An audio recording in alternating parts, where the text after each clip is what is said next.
Após observarmos uma breve pausa, retomamos os nossos trabalhos, hoje na 10ª aula do nosso Master Coach Antônio Sende, subordinado ao tema Gestão da Teoria à Prática.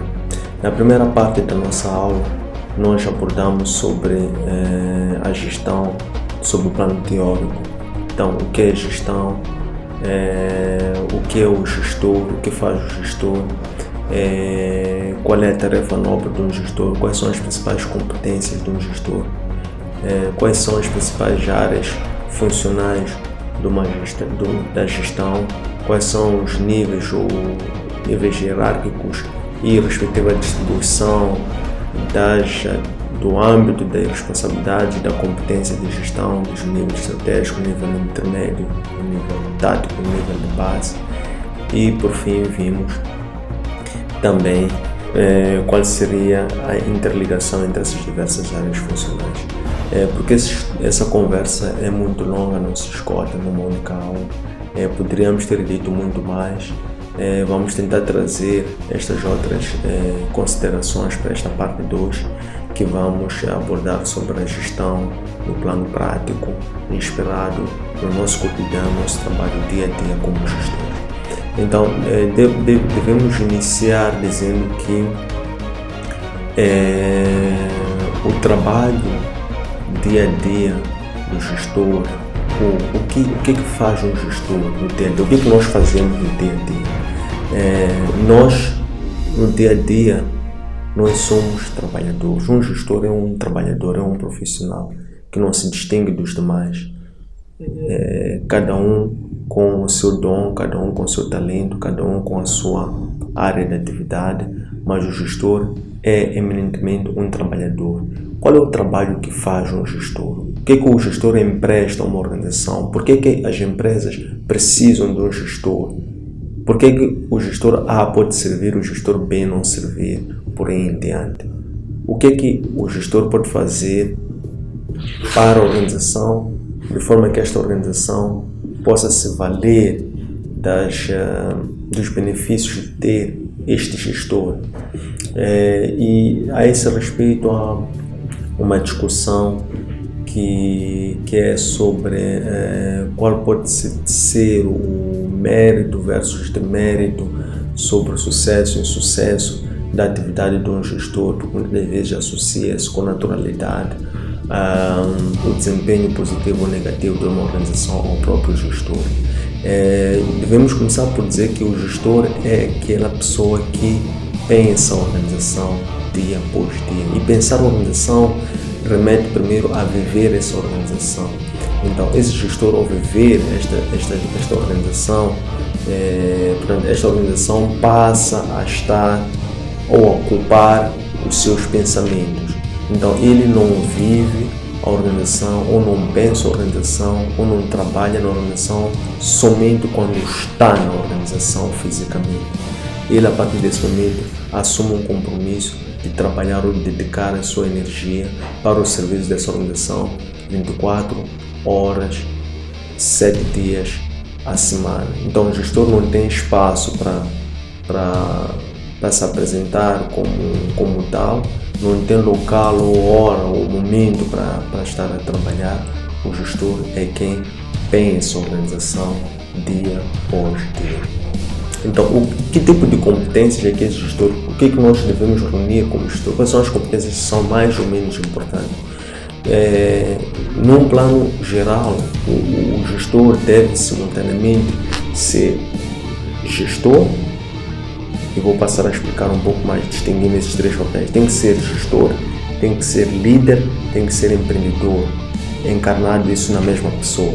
Este aqui é um gestor, digamos, moderno, um gestor completo. Fazendo aqui traçando uma diferenciação entre esses 3 papéis, nós dizemos que o gestor é aquele que gera recursos, o líder é quem gera mudanças e o empreendedor é quem, em simultâneo, gera recursos e gera mudanças. Então, em última instância, o gestor tem que ser não só gestor, mas também tem que ser líder, e não só líder, mas também tem que ser empreendedor. E sendo líder, ele também está a ser gestor, não deixa de ser gestor. Sendo empreendedor, muito menos. Então, cabe ao gestor saber vestir essas 3 camisolas, optimizar os seus papéis e conciliar aquilo que é o âmbito, aquilo que é os limites que se traçam entre a atuação como gestor, ou como líder, ou como empreendedor. Então, no dia a dia, nós confrontamos com vários desafios. O primeiro desafio é sempre ter presente qual é a nossa orientação, a bússola da organização. Então, o grande chamado, digamos, o grande desafio que nós recebemos quando assumimos o papel de gestor é ser quem vai liderar, quem vai estar a dirigir, quem vai estar a pilotar, quem vai estar a capitanear um conjunto de pessoas, de materiais, de recursos financeiros. Então, é a pessoa que vai estar à frente e por detrás dele tem uma estrutura. Então, ele é quem, por estar à frente, de forma que possa inspirar, motivar e orientar os que estão por detrás e todo este acervo material, informacional, financeiro, para que eles possam estar alinhados, sistematizados e optimizados a reboque do gestor para o alcance da sua visão, e que esta visão deve ser corretamente partilhada através daquilo que nós chamamos de hope ou esperança.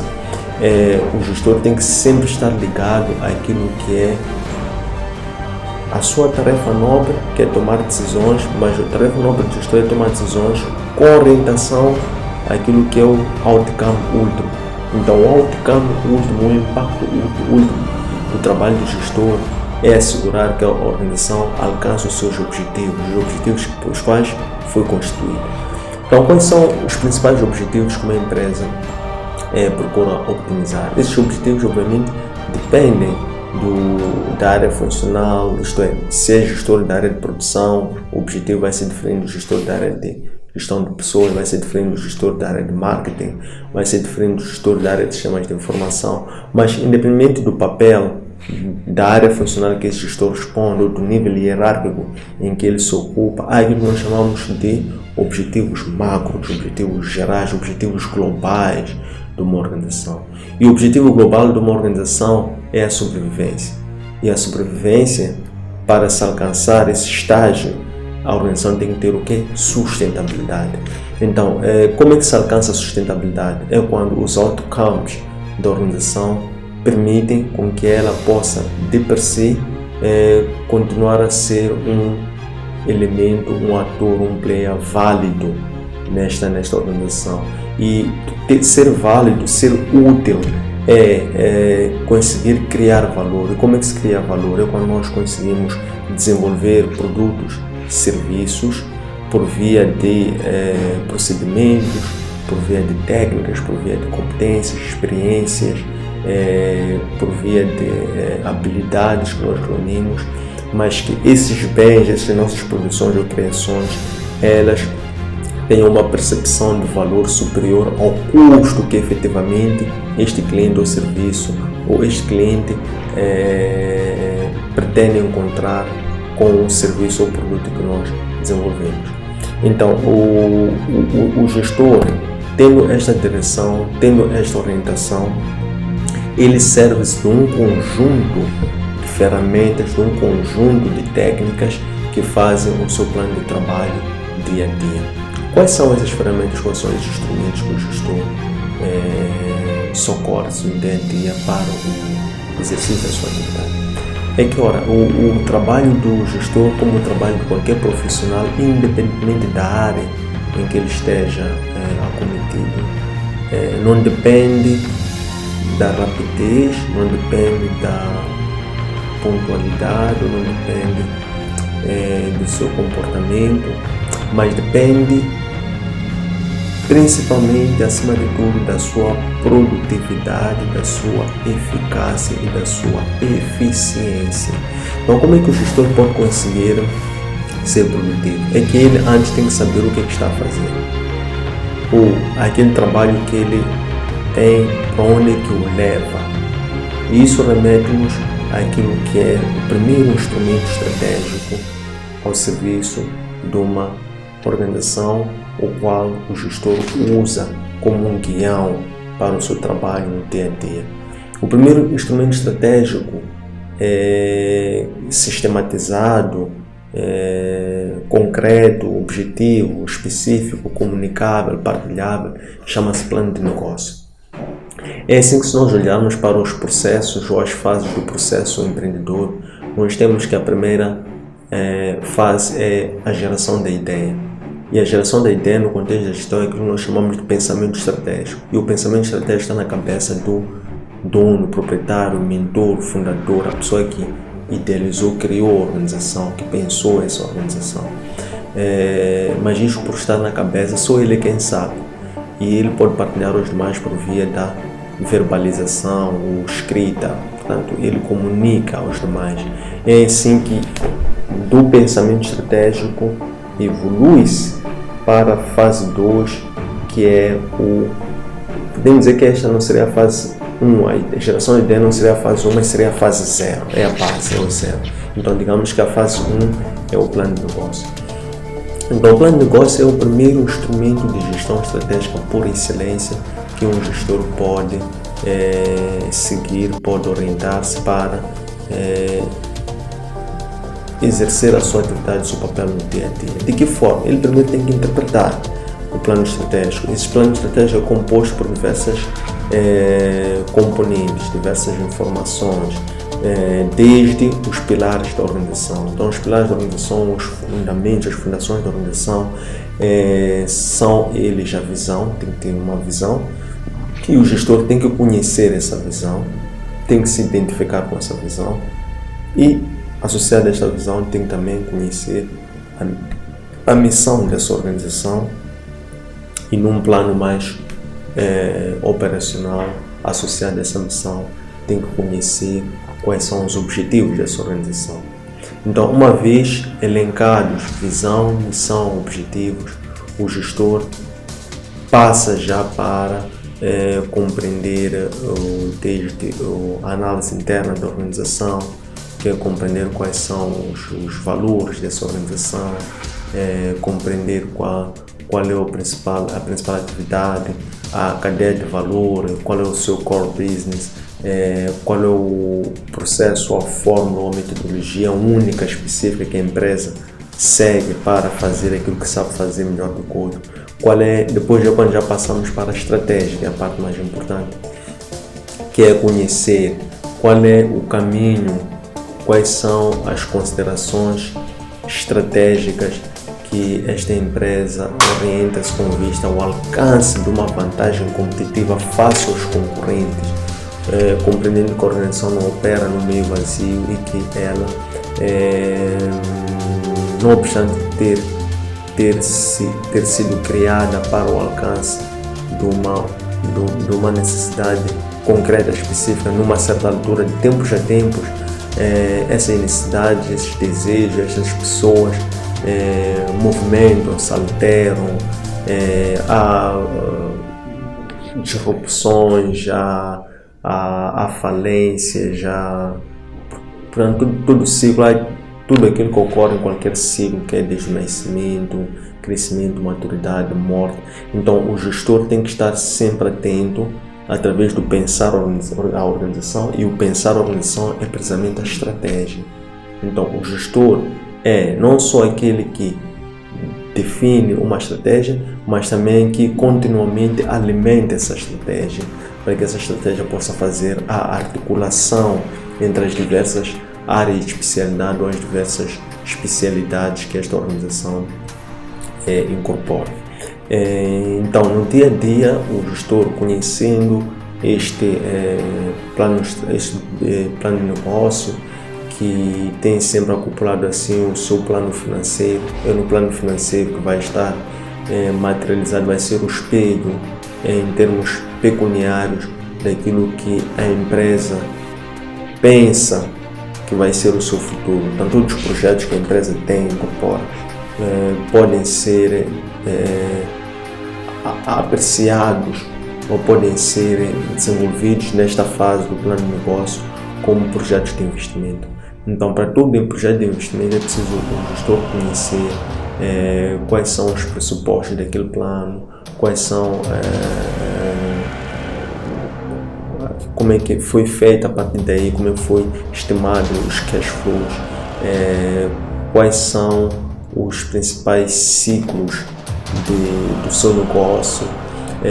Tem que conhecer também, naturalmente, quais são os riscos potencial desse negócio, como mensurar e avaliar esse risco, qual é o custo de capital que foi definido em face a esse risco, e depois, a partir daí, fazer toda a manipulação necessária com vista a que a atuação cotidiana no dia a dia possa ir de encontro com a necessidade de estes projetos de investimento poderem efetivamente criar valor a longo prazo. Isto numa rota de sustentabilidade, crescimento e evolução.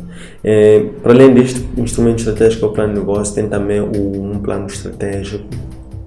O plano estratégico, que são instrumentos de orientação estratégica que apresentam um conjunto de iniciativas, um conjunto de projetos. É uma matriz que faz um cruzamento entre iniciativas, projetos, metas, indicadores de mensuração, responsáveis, portanto, e há um outro instrumento que é associado ao plano estratégico, o nosso Balanced Scorecard ou o nosso mapa de KPIs, que permitem com que a empresa possa, de uma forma contínua, monitorar o seu instrumento, a sua atuação estratégica de orientação a longo prazo. Para além destes instrumentos robustos, naturalmente que estes não são instrumentos que o gestor vai usá-los dia a dia, porque ele, ao conhecer isto, ele passa a assumir e transfere isso para o seu pensamento. Eles passam a estar no cerne do seu pensamento, porque o papel do gestor é pensar a organização. Então, as decisões que ele vai tomar numa base diária, elas começam cada vez mais a estar cada vez mais sistematizadas e também consistentes com esta orientação estratégica de longo prazo. Naturalmente, qualquer que seja o plano estratégico, ou o plano de negócio, ou qualquer outro instrumento de orientação estratégica que nós vimos ou que possam ser desenvolvidos a nível de uma organização, eles por si não são produtos acabados. Eles devem sempre, periodicamente, continuamente ser revisitados, ser atualizados e serem afinados para que eles se tornem não só meras intenções, mas sejam instrumentos úteis e sejam instrumentos que possam efetivamente contribuir para o sucesso organizacional. Que outras considerações, competências, que outras tarefas o gestor acaba por assumir ou ocupam a sua atividade no dia a dia? O gestor é aquele que, por excelência, tem que comunicar de uma forma exímia, tem que participar, tem que liderar, tem que conhecer os seus colaboradores, as suas expectativas, tem que se fazer conhecer, portanto, sobretudo em momentos de crise. E quando é que é o momento de crise? O momento de crise é todo e qualquer momento, porque nos dias de hoje a crise, a incerteza, o risco já não é uma questão de se vai acontecer, é uma questão de quando é que vai acontecer, porque o risco sempre acontece.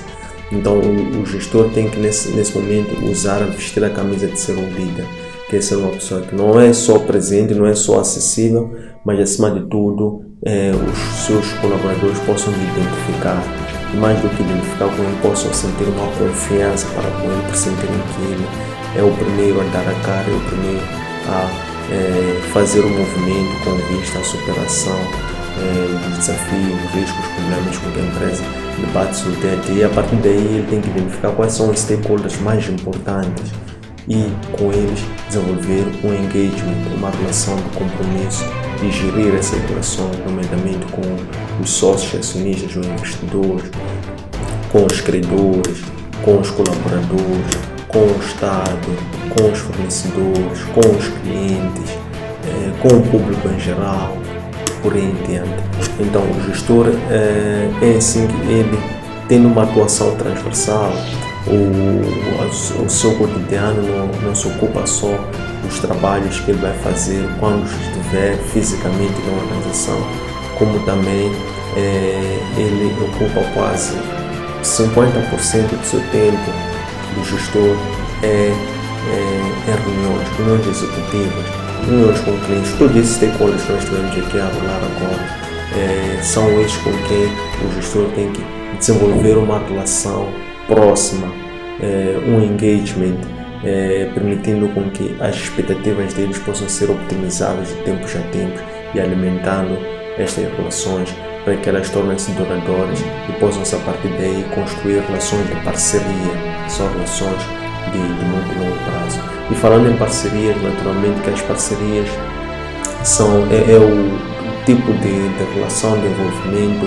atual e futurista, porque ele permite que haja não só um comprometimento de parte a parte, mas permite com que acima de tudo haja uma partilha de risco. E quando há essa partilha de risco, naturalmente que o custo de fazer negócio fica diluído e isso aumenta a competitividade das organizações, porque elas passam a ocupar-se somente naquilo que elas melhor sabem fazer, relegando aquilo que menos melhor fazer para os outros e a partir daí que geram-se sinergias.